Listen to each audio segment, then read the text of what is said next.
I used to work for this delivery courier place that contracted out with like Tire Rack and some pharmaceutical deals where we like did routes where we delivered tires and stuff to hospitals and, like a courier route. You know what I'm talking about. And if you don't, it doesn't really matter. But I worked at one of these places and I had an assigned route from Spokane, Washington to Moses Lake, Washington and back every day.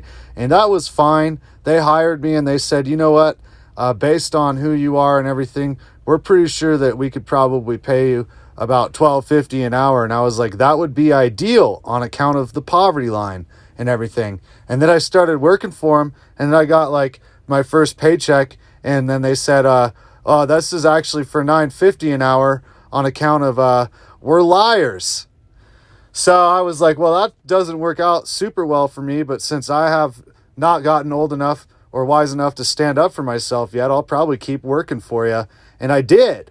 But then things got progressively worse. And then this lady would yell at me every day in a way that I found to be very like not Christian or whatever. So I was like, hey, I think I walked in one day and I said, hey, I noticed that you're still paying me like $3 an hour less than what we agreed to. And they said, well, there's nothing we can do about that because it's Thursday. So just do your job. And I said, well, I think I quit. I think I'm done doing that because I don't want to do it for less money than what you talked about. And she said, well, you can't quit.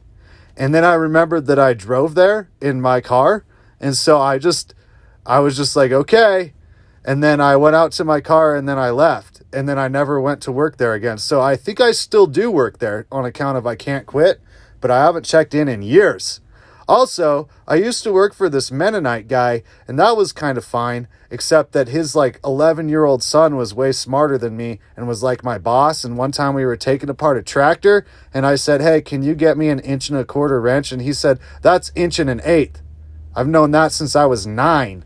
And I thought, oh boy, I am not looking very good for the old job security there. And I wasn't, because when he hired me to build a fence, he said, between you and me, I'm just going to let you know right now, fence building is not a future career for you. And that really broke my heart on account of I love building fences.